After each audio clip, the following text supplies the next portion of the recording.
महाराज की जय। तो आदरणीय सभी भक्तजन, पावन पवित्र राम जी की कथा है और इनको जो भी प्रेम से श्रवण करेंगे तो उनके भगवान की कृपा से उनके सभी पाप दूर हो जाते हैं। राम नाम की महिमा तो बहुत ही बड़ी है। गोस्वामी तुलसीदास जी वर्णन करते हैं, रामचरितमानस में लिखते हैं कि भगवान का भजन आदमी को जब भी समय मिले जब करना चाहिए। क्या लिखा है रामायण में?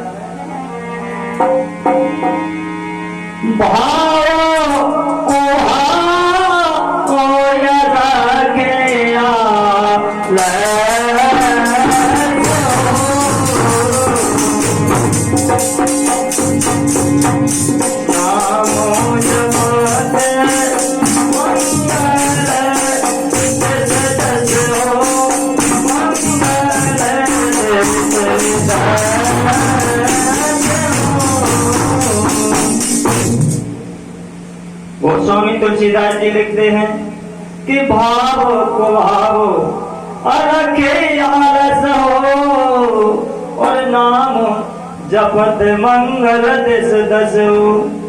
चाहे भाव से भज लो भगवान के लिए, चाहे कुभाव से बोलो। जैसे भी राम नाम की महिमा है तो बोलेंगे तो उनके नाम जपते ही पूरे अमंगल है अपने जीवन में तुरंत भाग जाएंगे। भाव को भाव अलग आलस हो और नाम जपत मंगल दिस दस हो। कैसे भी परमात्मा का ध्यान करो तो अवश्य आनंद मिलेगा। और आपने सुना होगा रामचरितमानस में कि उल्टा नाम जपत जग जाना, वाल्मीकि बड़े ब्रह्म समाना। राम नाम की महिमा तो वो है, एक समय वाल्मीकि जी को और राम नाम की महिमा के बारे में लिखा है कि वे राम जी का नाम भी नहीं जपते थे, न जप के जानते थे। तो उन्होंने तो उल्टा नाम जपो जग जाना, वाल्मीकि भय ब्रह्म समाना। वाल्मीकि जी ने तो उनका पहले बहुत ही गलत काम करते थे, लेकिन जब उनकी मन शुद्धि हुई, भगवान के प्रति लगन लगी, तो मरा मरा जपते हुए भी आज सबसे बड़े महान कवि बने। सबसे प्रथम आदि कवि वाल्मीकि जी हैं, तो वो राम नाम की महिमा है। और भी बता राम नाम की महिमा कि राम सखाय राम गुण गाई,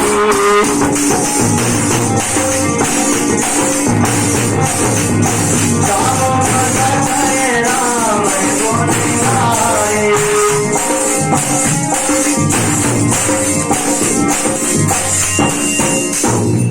राम जी की महिमा, राम नाम की महिमा तो राम से भी बड़ी है। राम से बड़ा राम का नाम बताया है। कैसे बताया है? एक समय कथा आती है जिस समय भगवान श्री राम लंका के लिए जा रहे थे, अपनी पूरी वानर सेना को साथ में लेके जब लंका पर चढ़ाई करी तो समुद्र के किनारे पहुंच जाते हैं। समुद्र के किनारे जाकर के सभी वानर भाइयों की सहायता से आज राघवेंद्र सरकार ने और समुद्र पर पुल बांध दिया। पुल का काम निर्माण चालू था। तो भगवान के कार्य में सभी ने हाथ बढ़ाया। तो राम नाम की महिमा देखिए कितनी है कि उनके नाम लिख करके भी पत्थर पानी पर तैर जाते हैं। आज नल और नील भगवान के भक्त हैं, वह अपने हाथों से राम नाम लिखते जाते हैं, पत्थरों को पानी में डालते जाते हैं और पत्थर तैर रहे हैं। भगवान ने सोचा कि जब ये मेरे नाम से पत्थर इतने तैर रहे हैं तो क्यों नहीं मैं अपने हाथों से पत्थरों को डालता जाऊं, तो और जल्दी काम हो जाएगा। तो भगवान ने सोचा ऐसा नहीं, पहले प्रैक्टिस कर लो, नहीं तो सबके सामने हंसी हो जाए काम करो। तो भगवान श्री राम आज पुल का निर्माण हो रहा था, वहां से कुछ दूरी पर गए। हनुमान जी महाराज तो परम भक्त हैं, उनके हमेशा भगवान के चरणों में ध्यान रहता है, भगवान को देखते रहते हैं। उन्होंने देखा कि हमारे स्वामी राघवेंद्र सरकार आज कोई अलग जा रहे हैं, तो उन्होंने उन पर निगाह रखी कहाँ जा रहे हैं। तो जो पुल बन रहा था उससे कुछ दूरी पर भगवान जाकर के और एक पत्थर उठाते हैं, और जैसा ही पत्थर उठाया, पत्थर को पानी में फेंका तो पत्थर तुरंत ही डूबे चला गया। और भगवान ने इधर उधर देखा, कोई ने देख तो नहीं लो, लेकिन हनुमान जी महाराज तो अनंत भक्त हैं भगवान के। हनुमान जी महाराज ने कहा, प्रभु चाहे कितने भी छिपा करो, हमसे नहीं बच पाएंगे। आज जैसे ही हनुमान जी महाराज ने कहा कि प्रभु हमने तो सब कुछ देख लिया,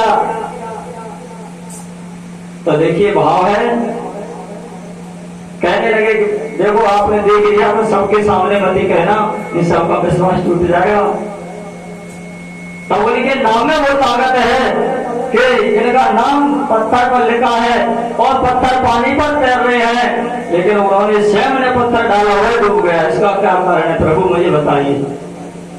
भगवान भी चक्कर में पड़ गए, क्या करना चाहिए। हनुमान जी ने कहा, प्रभु एक बात बताओ, आपके सहारे से संसार पार होता है। राम नाम की महिमा गा गा करके संसार भव से पार हो जाते हैं। संसार का ये भव सागर का पुल से भी पार हो जाते हैं, हमारी जिंदगी सफल हो जाती है। लेकिन प्रभु अब ये बताइए, पत्थर तो डूबेगा, जिन्होंने अपने हाथों से छोड़ दिया वो बचेगा कि डूबेगा। अरे जिनको आपने उठाया है वही तो पार है, वो आपके हाथ से छूट गया।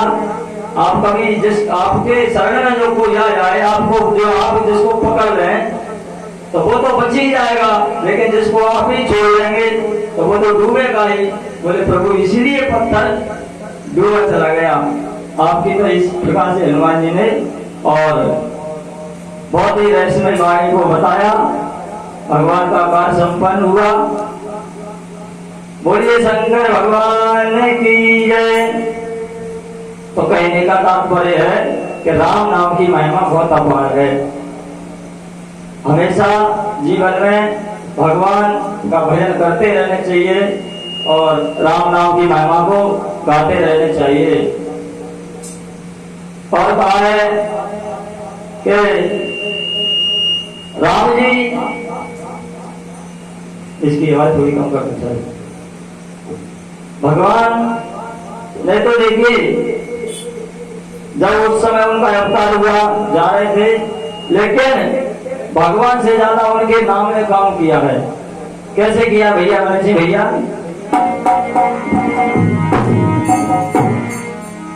राम एक तापस दिए तारे,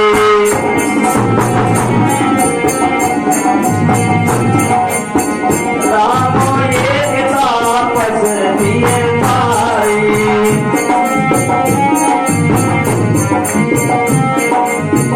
नाम कोट खल कुमत सुधारे, नाम कोट खल कुमत सुधारे।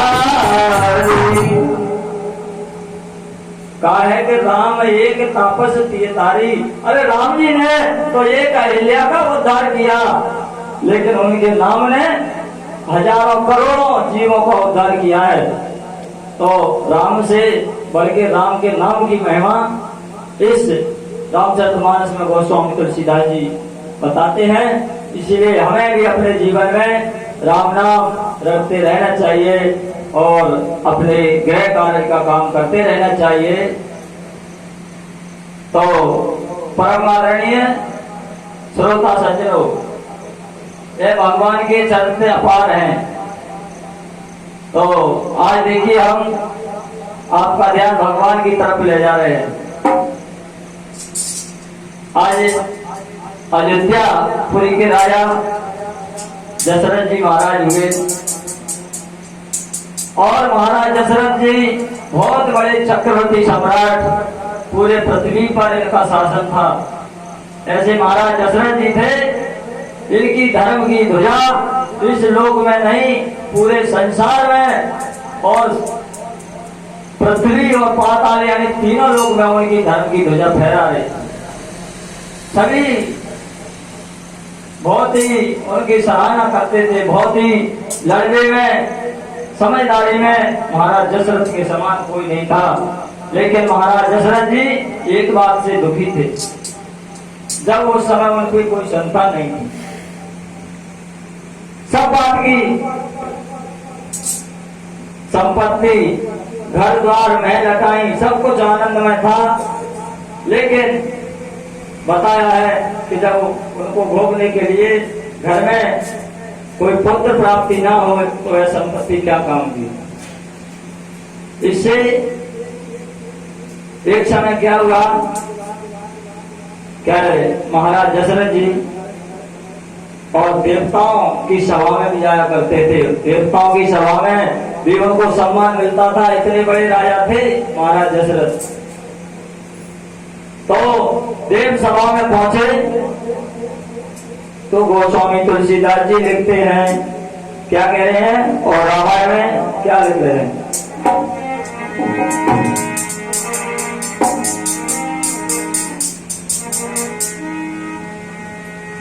एक बार भूपत मन माई,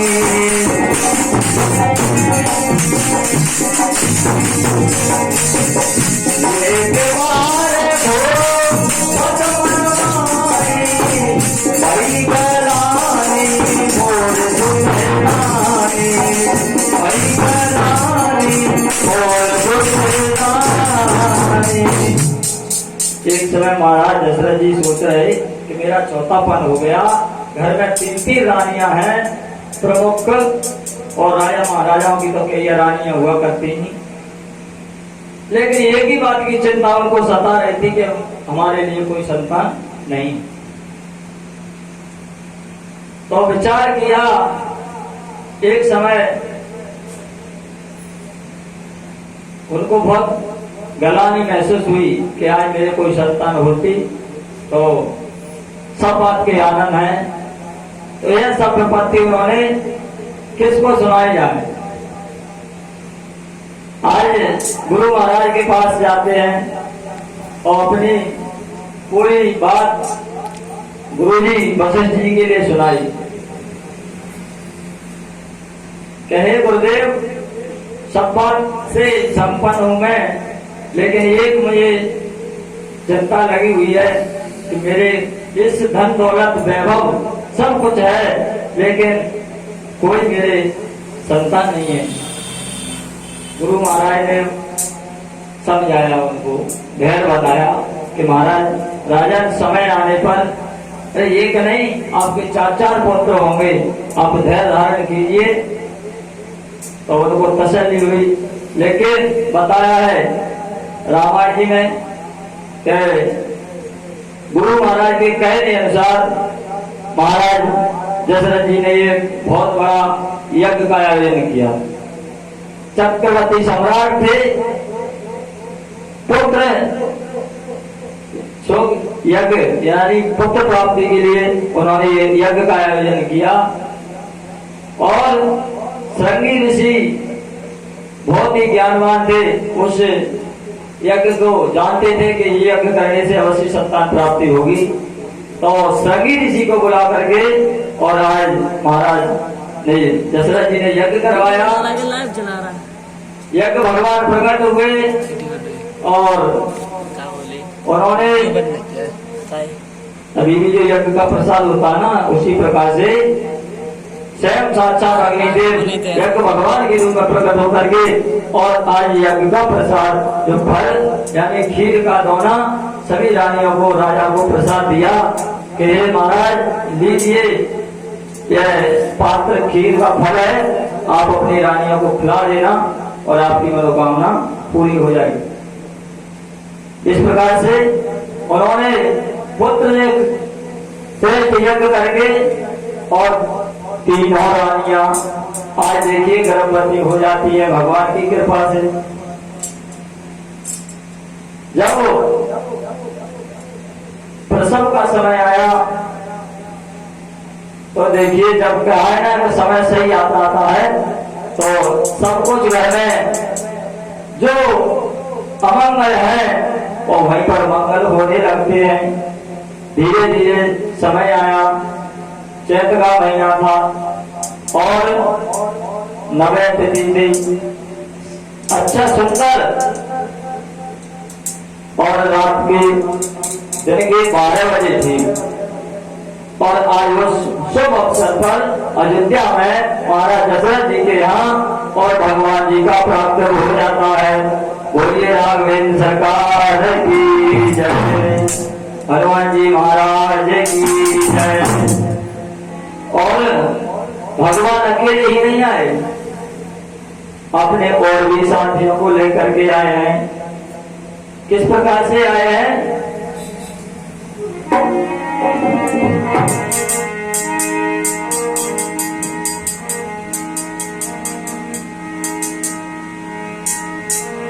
कि जन्म में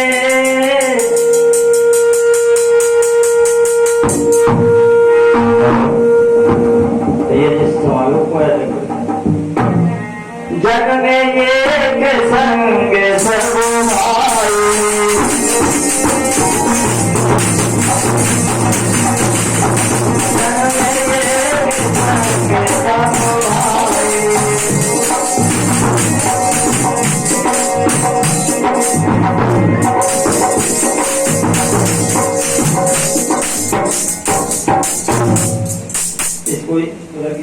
भगवान का प्राप्त होगा और आनंदमय अयोध्या में बहुत ही खुशियां छाई। गुरु महाराज को बुलाया गया, बड़ा उत्सव मनाया गया अयोध्या के अंदर। पूरे देवता वहां एकत्र हुए हैं, इतना बड़ा उत्सव मना अयोध्या में कि जब सूर्यदेव जो चल रहे हैं ना तो सूर्य भगवान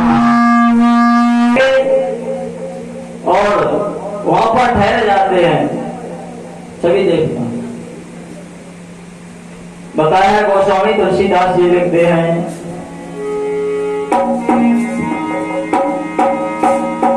मास दिवस का दिवस मास दिवस भाव दिवस एक मर्म न जाने को